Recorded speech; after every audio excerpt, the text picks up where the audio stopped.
আপনি স্বীকার করেছেন, পারবেন না। দুর্নীতি বন্ধ করতে হলে আগে মগজ পরিষ্কার করতে হবে। ফেসিবাদ কোনো দলের নাম নয়, এটা রোগের উপসর্গ। এটা যেখানেই পাওয়া যাবে, দল যেটাই হোক, সে ফেসিবাদী। আমরা জনগণের রায়ের প্রতি শ্রদ্ধাশীল।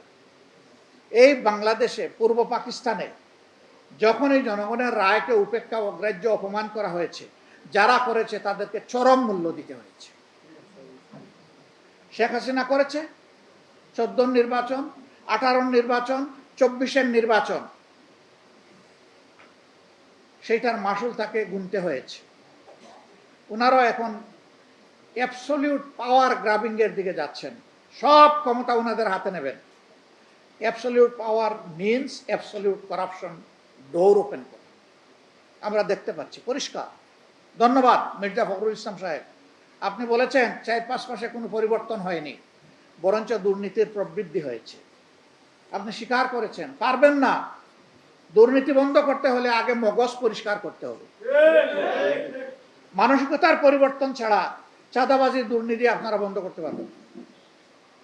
আরেকজন প্রতিমন্ত্রী বলেছেন এই দেশে কখনো চাঁদাবাজি বন্ধ করা সম্ভব নয়। আরে ভাই, নিজেই চাঁদাবাজি করলে বন্ধটা করবে কে? সরসায় বুথ থাকলে বুথ তাড়াবে কে? এত বুথ বিতাড়িত হবে না। কালকে দেখলাম এক সংসদ সদস্য বলেছেন তোমরা তো এই খেয়েছো, ওই খেয়েছো, তাদের 2টা অঙ্গ সংগঠনকে, শেষ পর্যন্ত তোমরা বিএনপিটাকেই খেয়ে দিবা। তারা তো সেদিকেই আগাচ্ছে। যে কাজটা আমার সন্তান করলে বীরত্ব, এই কাজটা আমার প্রতিপক্ষের সন্তান করলেও বীরত্ব, এটা স্বীকার করতে হবে। আর প্রতিপক্ষের সন্তান যে কাজ করলে সন্ত্রাসী, আমারটা করলে সেও সন্ত্রাসী। ফেসিবাদ কোনো দলের নাম নয়, এটা রোগের উপসর্গ। এটা যেখানেই পাওয়া যাবে, দল যেটাই হোক, সে ফেসিবাদী।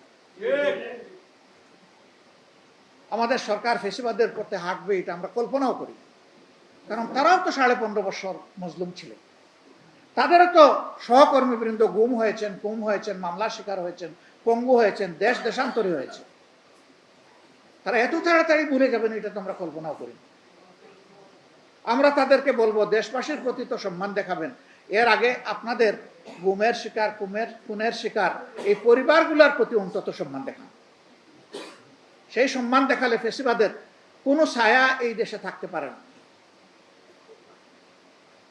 যদি মূল জায়গায় হাত না দেওয়া হয়, তাহলে ওই ডাল কেটে কোনো লাভ নাই। আমরা ডালে হাত দেব না, ইনশাল্লাহ আমরা মূলে হাত দেব। আমরা ঐক্যবদ্ধ আছি, আমরা ঐক্যবদ্ধ থাকব। আমরা কোনো দল বা গোষ্ঠীর জন্য আমাদের এই লড়াই আমরা করব না। আমরা লড়াই করব জনগণের অধিকারকে নিশ্চিত করার জন্য। সাংবাদিক বন্ধুগণ, আপনারা অনেক কিছুর সাক্ষী এবং সঙ্গী, ভালো মন্দ দুটোই। আমার কথা কেউ রাগ করবেন না। অতীতের ফেসিবাদী আমলে মিডিয়ার একটা অংশ ফেসিবাদকে তুষণ করেছে, লালন করেছে, বাতাস দিয়েছে। শেষ পর্যন্ত সেই ফেসিবাদ বাতাসে উড়ে গেছে। এখনো আমরা কিছু কিছু লক্ষণ সেরকম দেখতে পাচ্ছি। আপনাদের সহকর্মীদের মধ্যে যাদের মধ্যে আপনারা এই উপসর্গ দেখবেন, আপনারা আন্তরিকভাবে তাদেরকে বুঝান এই দেশটা সকলের, আপনারাও এই দেশের নাগরিক। দেশটা ভালো থাকলে আমরা সবাই ভালো থাকব।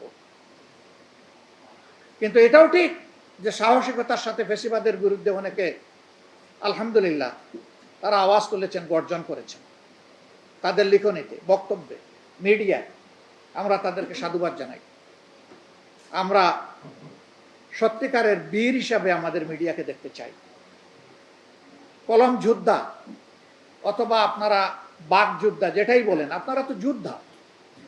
যোদ্ধারা তো মাথা নত করে না অন্যায়ের কাছে।